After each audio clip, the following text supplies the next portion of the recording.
Hey, so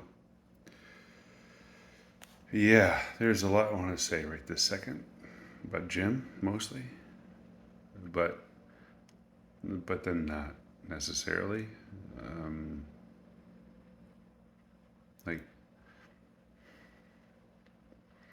I remember being in the backseat of Jim's car. It was a it was a Buick LeSabre.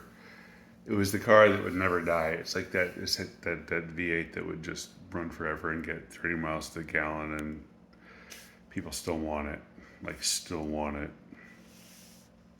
And Rich Bicker and I are in the back seat, and we're God, like fucking Louis right now. Anyway, but we're in the back seat, and I hear Jim telling your dad, like we're on the way to play golf, and this is before the day before your wedding, like the day of your wedding, but before. And we're heading out, and they're probably drinking Natty Light in the fucking front seat, and it doesn't matter. But I hear Jim just saying things like, I believe two people can live less expensively than one. I believe that can be done. And I believe that if you're kind before you go to sleep, you can always wake up happy. Things like I remember clearly on this like 12-minute drive to this stupid fucking green, just ridiculous golf course. Anyway, and then back to the moment where we're outside the church. And I remember being on the south facing side of the church because there was shadows and it was fucking hot. And all the guys were wearing their suits. And I remember being pissed because I was an usher. But then, Jay had good friends. Jay had amazing people in his life they belonged first. No question. Chris Pinkerton, Jeff, I mean, he had beautiful relationships with men.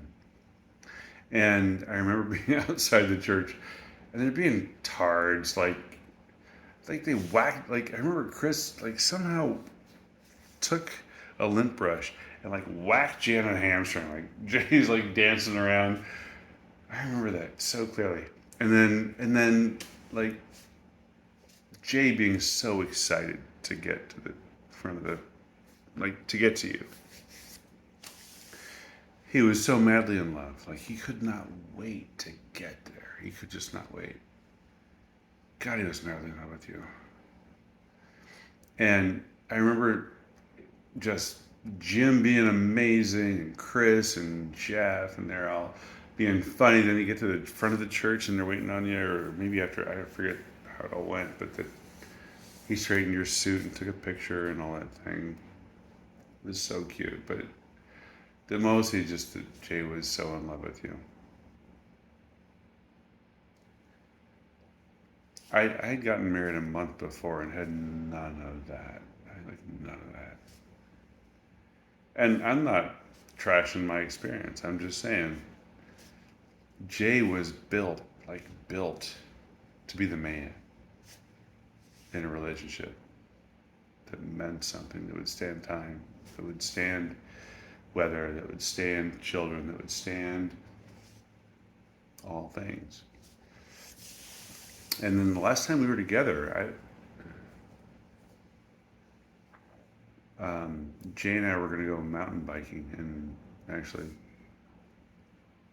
Jay mountain biked. I was on a bike for a minute, but we pulled up, and I forget what.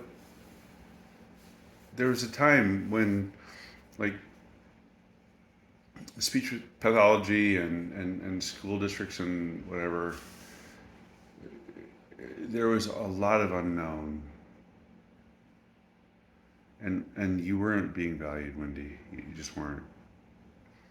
And Jay was, and it was political. I mean, it was like red state, blue state shit, right? And Jay, as we're sitting in the car, and he was packing a bowl to smoke. He was just crying. He was like, how can this be real?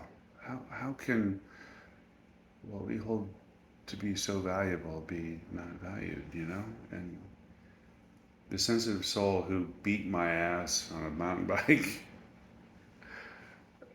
had this amazing strength and this amazing vulnerability. And he didn't come by that without Jim. He didn't. He didn't.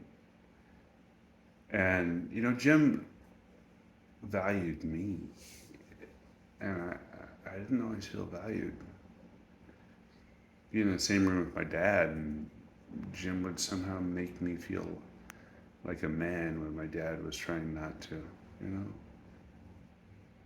So between Jim and Jay, I think, I don't know, man. I mean, like, there's generations upon generations of beauty there.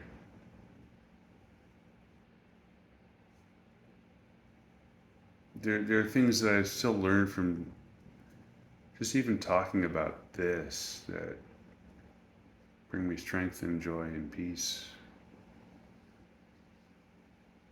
So, in the times when the decisions are hard and the love is strong, I value Jim, and in the spare moments, I think Jim still offers much.